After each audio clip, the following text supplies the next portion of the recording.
Okay, welcome. It's great to see all of you here tonight. Tonight's talk is on refugee health in Montana. A very timely topic. We have two presenters.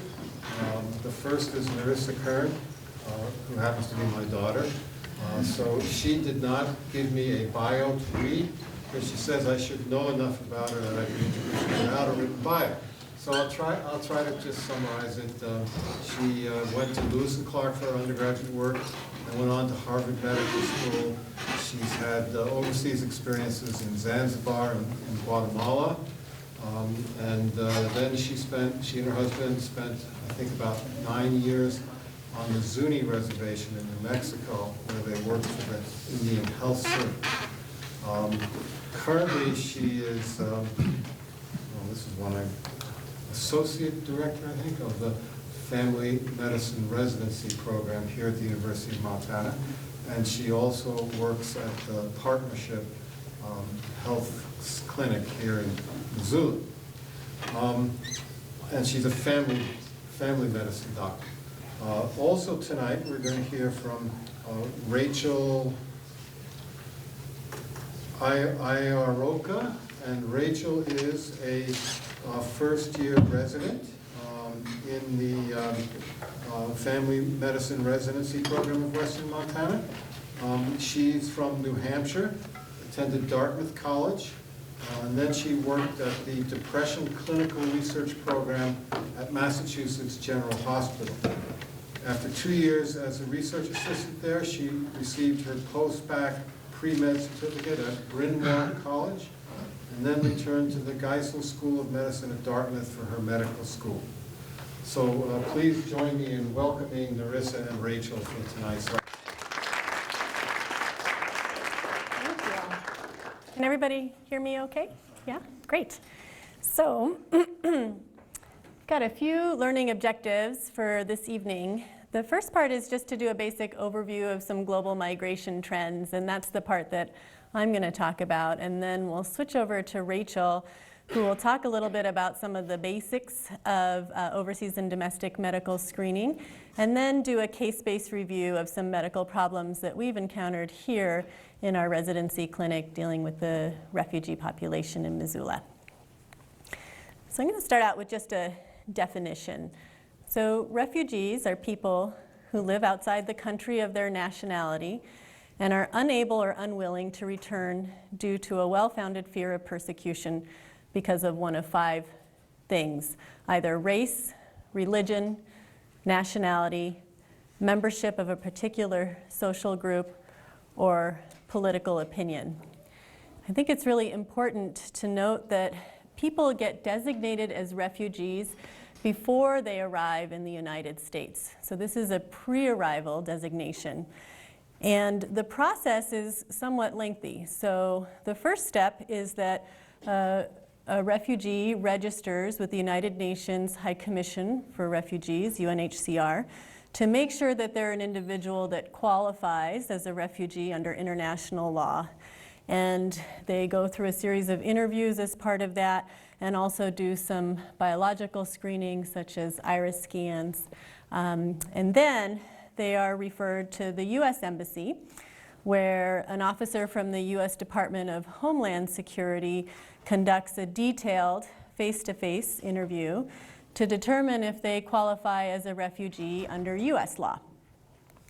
And especially if they are from either Iraq, Iran, or Syria, they also, during that process, have to provide very detailed information and documentation, including fingerprinting, high school diplomas, birth certificates, letters of recommendation from U.S. military members. So lots and lots of supporting documentation needs to be submitted.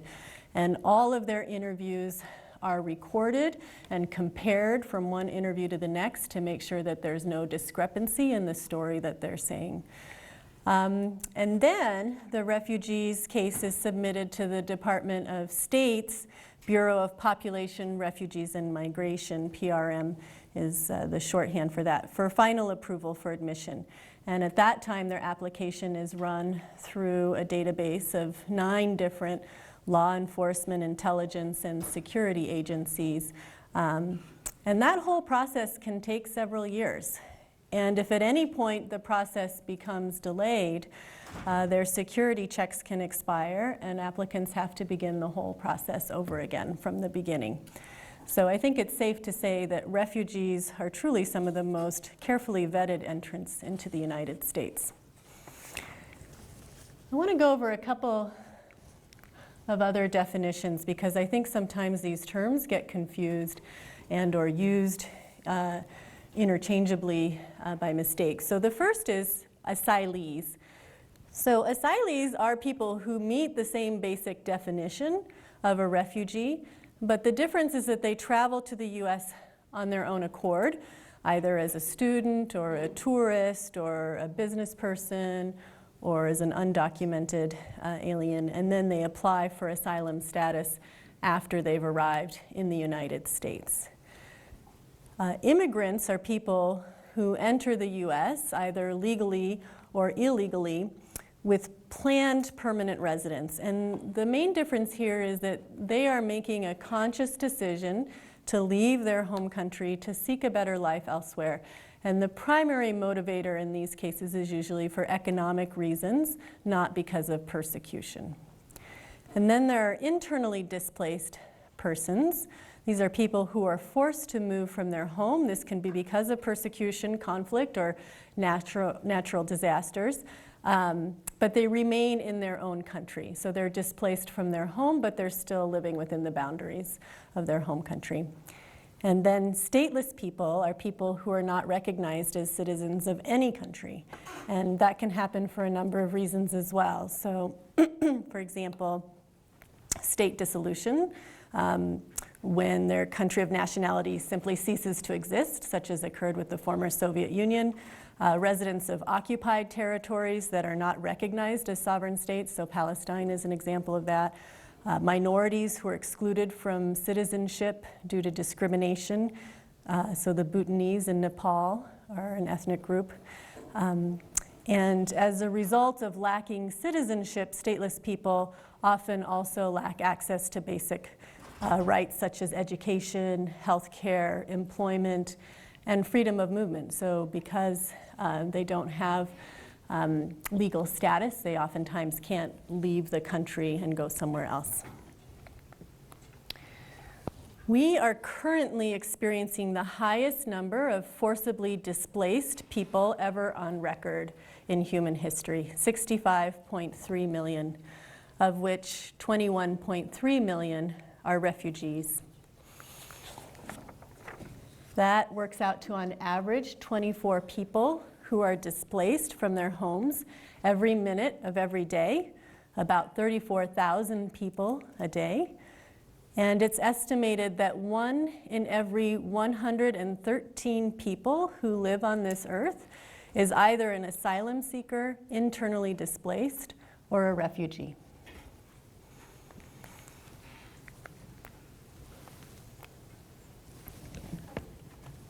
So where are refugees fleeing from? In general, refugees tend to come from countries that have been plagued by many years of war and violence. And 3 countries actually account for more than 50% of refugees worldwide. The highest number coming from Syria, I don't know if there's a pointer on this, yeah, coming from Syria with nearly 5 million refugees, and then Afghanistan and Somalia.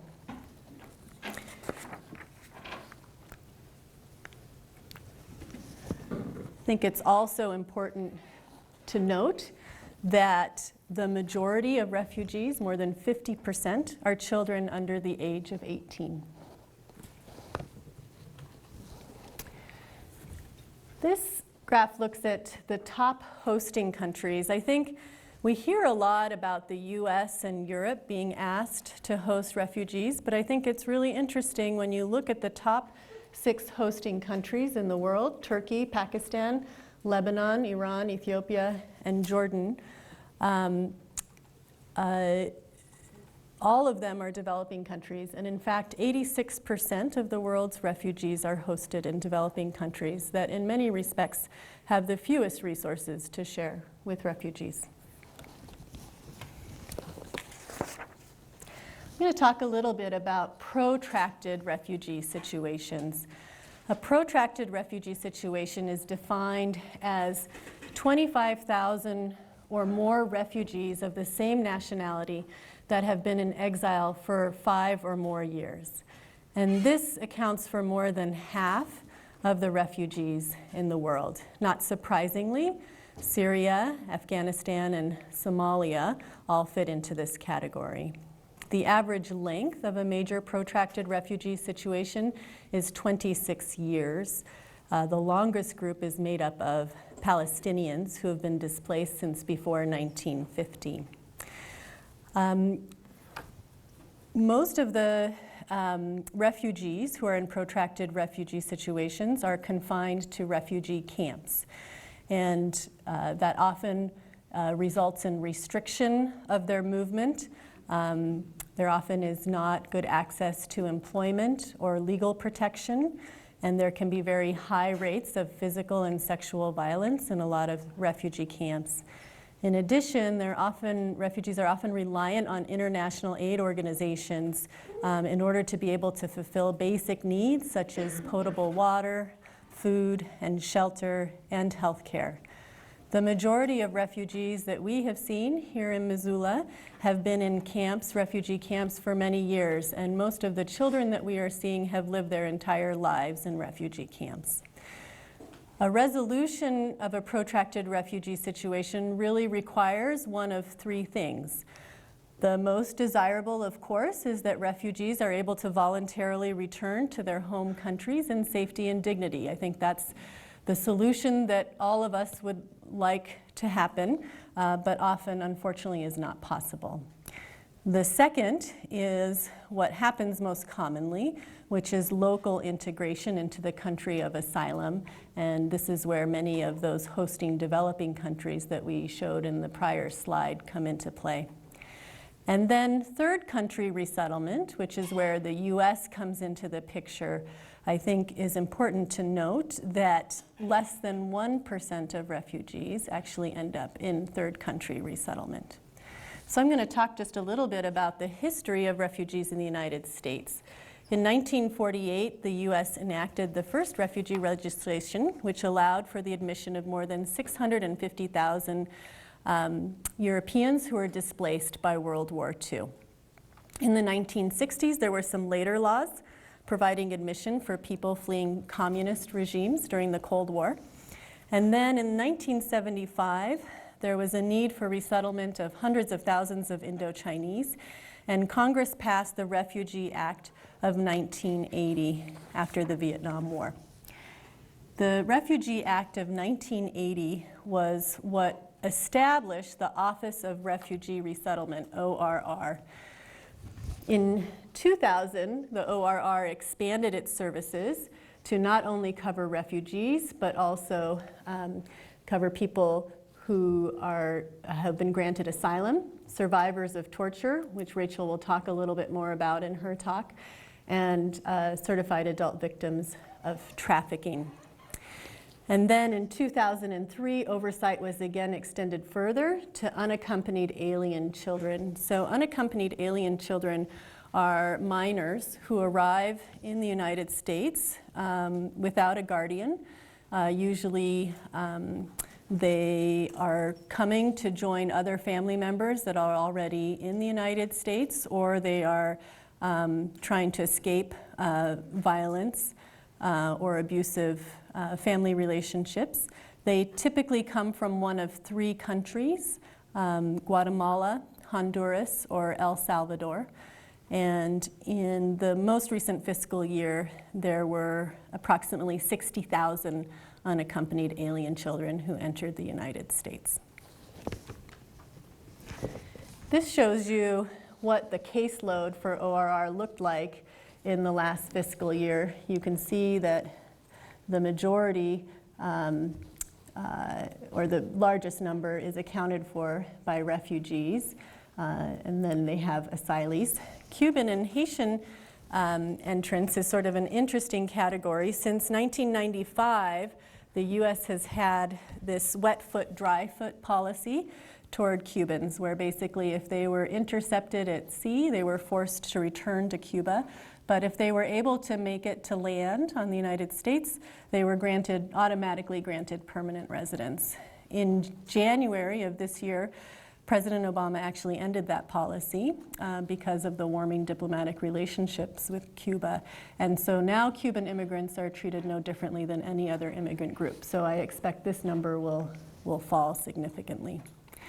And then I just want to mention this group here, the special immigrant visa holders.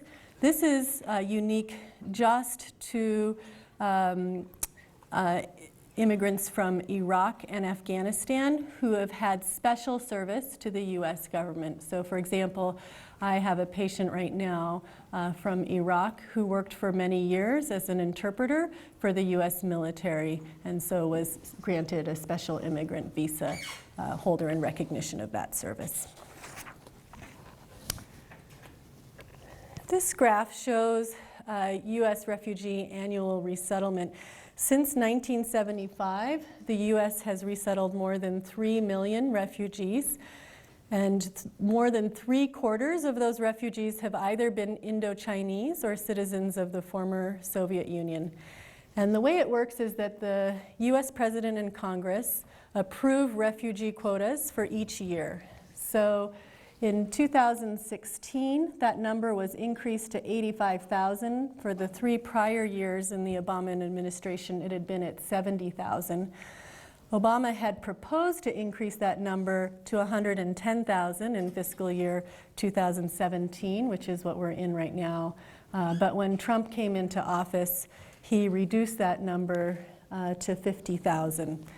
And of course, has instituted a revised temporary travel ban, which is set to take effect tomorrow, that will suspend all entrance for U.S. refugees for at least 120 days, while the Office of Homeland Security and the State Department re-examine their current vetting and screening policies. So I think so far in this fiscal year, I've seen numbers at about 35,000 or so refugees that have made it into the country so far. So it'll remain to be seen whether we even reach the 50,000 threshold in this year, which would be the lowest all-time historical low for this country.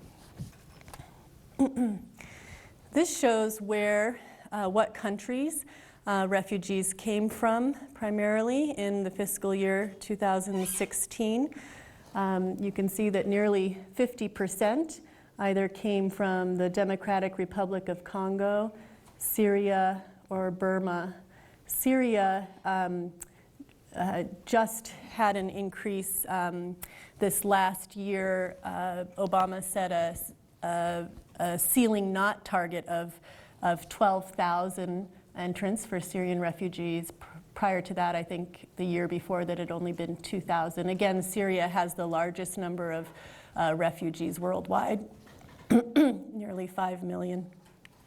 We have not seen any Burmese refugees here so far in Missoula, but they are a minority tribes people who are fleeing ethnic persecution. So that's the reason that they're there. I'm going to talk just a little bit about the benefits that refugees receive from the Office of Refugee Resettlement when they arrive in the United States. So they are eligible for refugee cash assistance for the first 8 months. That's equivalent to TANF or welfare payments for families of a similar size. So that usually works out to be somewhere around $400 to $700 per month. And then there's refugee medical assistance as well for up to 8 months, which has similar coverage to what patients who have coverage by Medicaid here in the US are eligible for.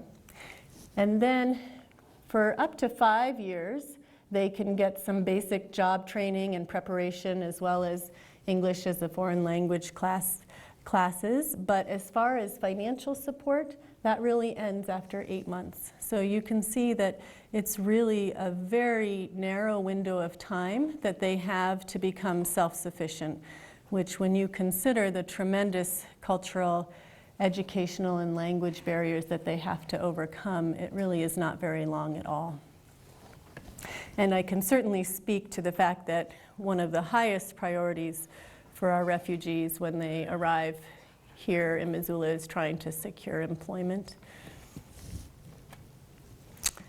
This is a look at refugee arrivals by state from October 2015 through July 2016. You can see that the highest influx of refugees has been to Texas, California, New York, Minnesota, Washington. Up until relatively recently, Montana had been one of just a handful of states that had no refugees at all. And then in January of 2016, Soft Landing, a local organization, encouraged the Missoula County Commissioners to write a letter to the U.S. State Department Bureau of Population, Migration, and Refugees stating that they would welcome a refugee resettlement office here. And so starting in August and September of this past year, 2016, we received 26 individuals, 5 different families. All of those first families came from the Democratic Republic of Congo. And then since October 1st, which is the start of the fiscal year, federal fiscal year runs on sort of a different calendar, we've had approximately 50 additional individuals arrive from a variety of different countries, including the DRC, Eritrea, Ethiopia, Iraq, and Syria. And all of them have been seen at Partnership Health Center, which is where the residency clinic is based, for their initial medical examinations. So I'm going to let Rachel talk a little bit about what our experience has been with this patient population. And I'd like to end just with this picture, which was a couple of our first-year residents who did a home visit with one of the first refugee families to arrive here from the DRC. And I like this picture because I really enjoy their wall decoration. So here we have the bus route map and the bus schedule, which of course having access to free transportation on the bus has been hugely beneficial, certainly to more than just the refugee patient population that we serve at Partnership, but many people in the Missoula community. And then they've got the US map here posted up with little luggage stickers, which I just think is a really beautiful, emblematic picture of the journey that they've been through and what they're continuing to embark upon here. So with that, I'm going to switch over to Rachel. I think we'll turn off the camera for this part. Okay, join me in thanking Ms. Rachel.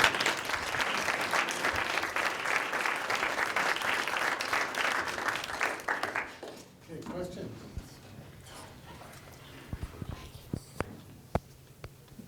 Yeah. How do you address mental health screening? I'm a case manager for clients, refugee clients who are on the TANF Cash Assistance Program. And now that they've been here 6 months, it's like there's a whole nother level of adjustment. And I'm struggling to meet them where they're at, and I know that it's brewing and reaching for resources. Yeah, I think, we're struggling because we have been screening them using, like I said, our validated measures, but they're not coming up positive. And we know that things are happening. For instance, these patients who just have vague complaints are saying they're not sleeping well. Like, we know there's stress. Call it what you want, it's stress, regardless of what diagnosis you give. There are some screening tools that are validated for these populations on the Harvard website, the Harvard Program for Refugee Trauma. They are in the more common languages of refugees, so they have one for Burmese and they have one in Arabic, but they don't have one in Swahili, and I'm still trying to find some sort of screening measure in Swahili. I think the biggest thing though is just to we just keep asking what we can do for them. And at some point, hopefully, with this connection, they'll be able to open up in the way that the patient Faye did and kind of tell us a little bit more. But it's a struggle, and I don't know, Narissa, if you have any other input. We literally had this conversation today in our teaching session for the residents, like what are we gonna, because now we're at that point where we need to move on and address this more. Do you guys partner with the schools? Because I'm also really concerned about their children. Yeah. And their adjustment and their walking between two cultures and how life used to be and how it is and what our norms are, and it's a mess. Yeah. Do you partner with the schools for mental health? We haven't, but it's definitely something that, yeah, we should be kind of looking into a little bit more. Yeah.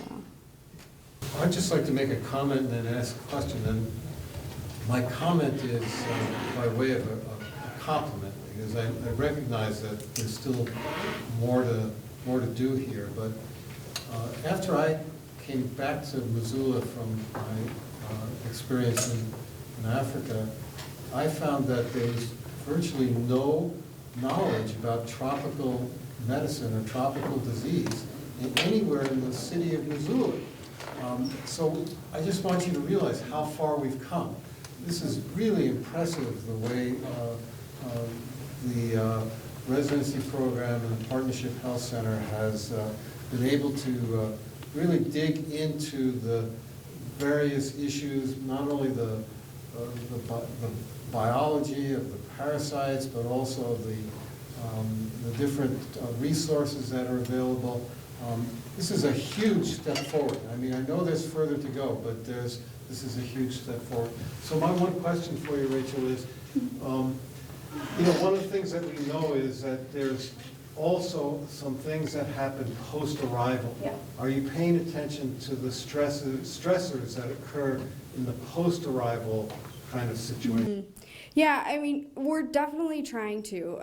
I think most of us are pretty much seeing these patients monthly or every 2 months, even if they don't have complaints, just so that they can come in and we can say, what's happening in your life? What do you need from us? What's going on?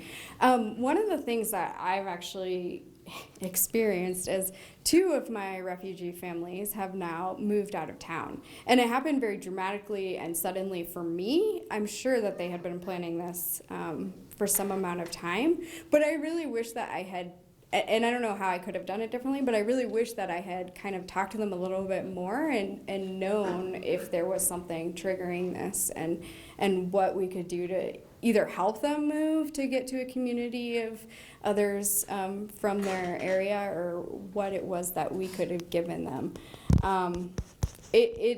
We have heard definitely transportation is something that comes up a lot, and that's a big stressor. I actually have a patient right now, a refugee, whose big concern is wanting to lose weight, and she can't afford a gym membership. She wants to work out, but she can't afford it. And so it is nice that as we get to know them and see them kind of every month or every 2 months, that we are starting to pick up on some of these other life stressors. Well, employment usually is one of them. What And about it's discrimination? Has there been any indication of that as a stressor?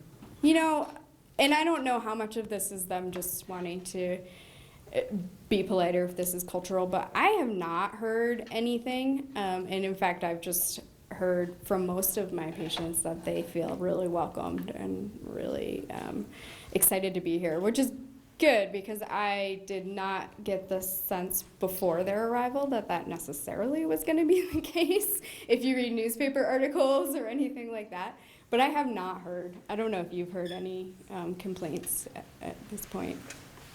No. So it's good. Yeah. So when these refugees are entering, where are they assigned to go to a certain location? Do they get to pick? How does their placement happen? I don't think they have any say.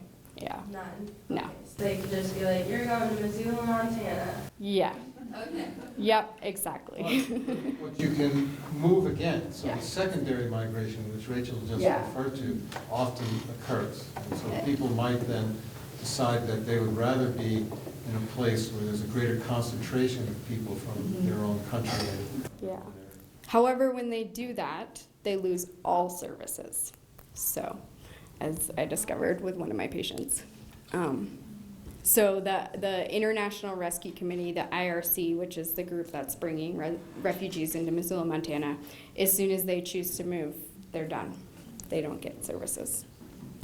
Just a point of clarification, if they move within the first 60 Well, days, yeah. they can Yeah. still be Sorry. granted, but Yeah. if they choose to move anything after that, they are Yeah. on their own. Yeah. I had more of a comment than just to this lady. My husband and I help a couple of immigrant families. They're not refugees, so their stresses are less. And the only elementary school I'm familiar with in Missoula is Lowell School. They have a wonderful staff, and I don't know if it's possible to even call them and ask their counselors if they have some suggestions for you, contacts or something. They do a great job.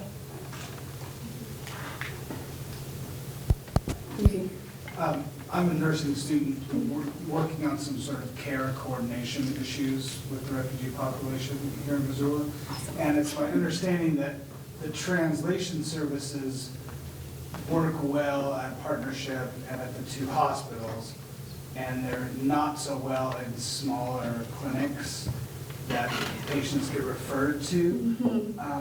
Is there any way that the language services can be accessed or expanded in those smaller clinics? Or any thoughts on that? Yeah, and we definitely have experienced this. By law, those smaller clinics are supposed to have access to their own phone translators, and they don't. And that's the reality. And I'm sure it's not just here. I'm sure it's everywhere.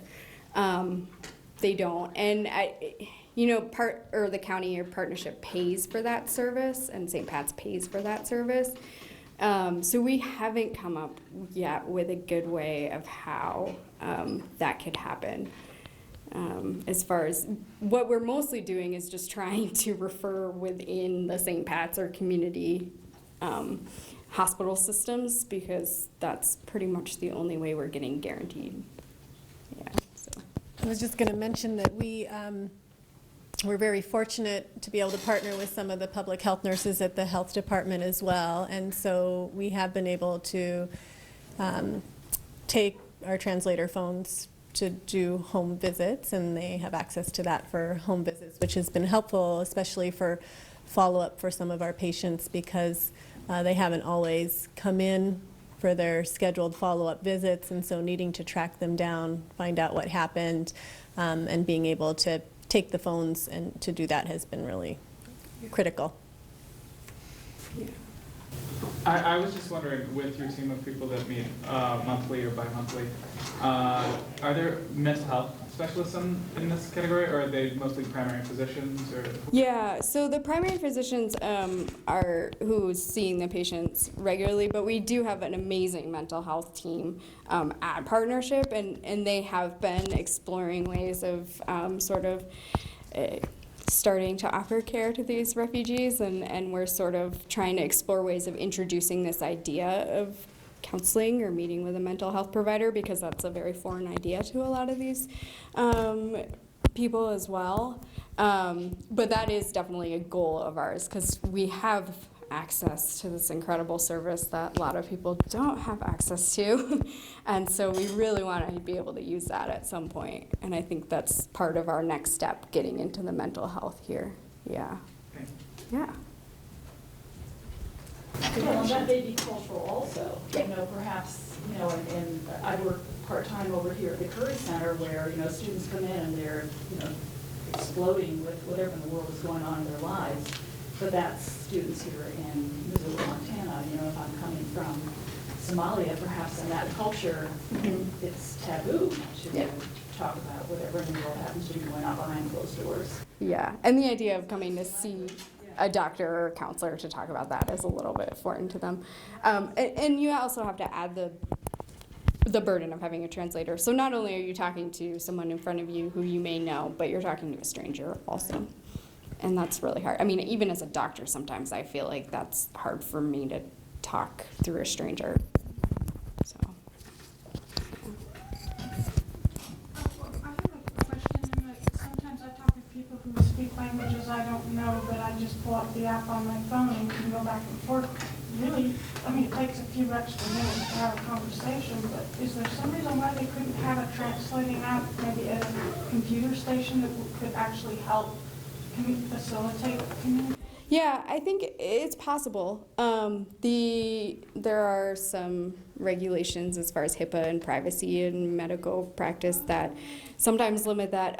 The difficulty with those apps is they don't often have medical jargon or language kind of programmed in. It seems like they would customize, maybe. Yeah, and I'm sure there are some out there, but we have kind of tossed around that idea. And I actually have asked patients too, do you know someone who speaks enough English who can go with you to the specialist? And that's not ideal by any means. We don't usually like to have family members or friends translating because sometimes you lose things.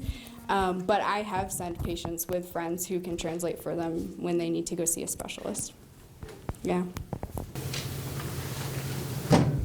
Well, this has been a very interesting and informative presentation and discussion. I just forgot to mention when we started today that if you're a student, be sure to sign in that you came today, and if you're from the community or a student who's not signed up for the class, please sign in on the other sheet there for the community members as well. So please join me in thanking Narissa.